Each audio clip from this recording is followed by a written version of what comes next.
आप देख रहे हैं अल्फा डिफेंस हिंदी में आपका स्वागत है।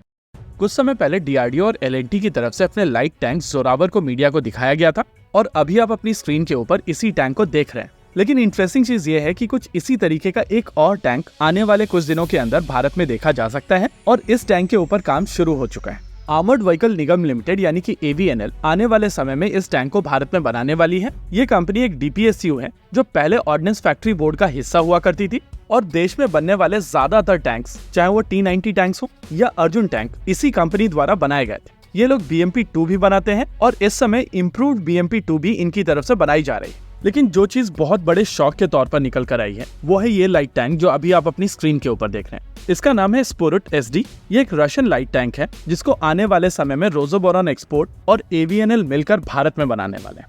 रशियन 2S25 स्पुरुट SD एक anti tank light armoured vehicle है जिसको रशिया में साल 2001 से बनाया जा रहा है। वैसे तो इस टैंक को भारत में लाइट टैंक के तौर पर ऑफर किया जा रहा है, लेकिन रशिया में ये कॉन्सेप्ट टैंक किलर के तौर पर प्रेजेंट किया गया था।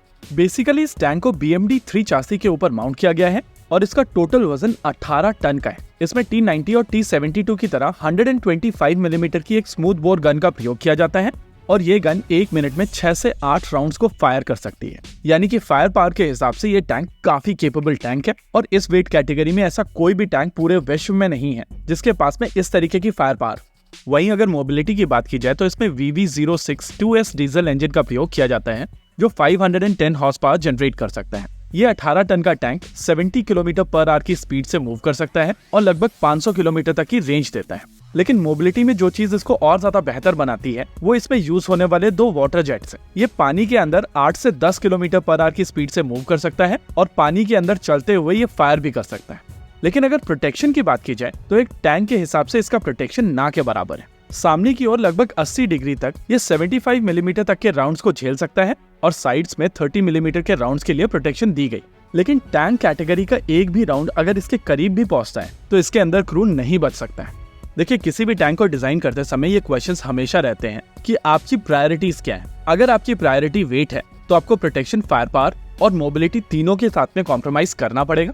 लेकिन एक रीजनेबल वेट के लिए आपकी रिक्वायरमेंट के हिसाब से एक रीजनेबल बैलेंस बनाया जा सकता है। लेकिन अगर उस बैलेंस को आपको ट्विक करना है, यानी कि अगर आपको फायर पावर बढ़ानी है तो आपका वेट बढ़ेगा, मोबिलिटी कम होगी, और वहीं पर अगर आपको प्रोटेक्शन बढ़ानी है तो आपका वेट बढ़ेगा। लेकिन अगर वेट के ऊपर कैप लगाया गया है तो आपकी मोबिलिटी और फायर पावर दोनों इम्पैक्ट करेंगे। स्पुरुट SD को बनाते समय इसके प्रोटेक्शन के साथ में कॉम्प्रोमाइज करके बाकी सारी चीजों को ऑप्टिमाइज किया गया है और कहीं ना कहीं ये टैंक रशियन फिलॉसफी के साथ में जाता है। बेसिकली इस टैंक को लेकर रशिया का आइडिया था कि इसको एयरबोर्न ट्रूप्स एयर ड्रॉप कर सके और जहां पर जरूरत हो वहां पर काफी क्विकली इसको डिप्लॉय किया जा सके। ये लाइट एंड जिपी टैंक उनके हल्के आर्मर के साथ में काफी तेजी से मूव कर सके, लेकिन इसके पास में एंटी टैंक कैपेबिलिटीज हो। वहीं अगर भारतीय थल सेना की रिक्वायरमेंट की बात की जाए तो भारतीय थल सेना 300 लाइट टैंक्स माउंटेन वॉरफेयर में यूज करने के लिए एक्वायर कर रही है, जिसकी 60 डिग्री के फ्रंटल आर्क में 600 मिलीमीटर RHA की प्रोटेक्शन हो।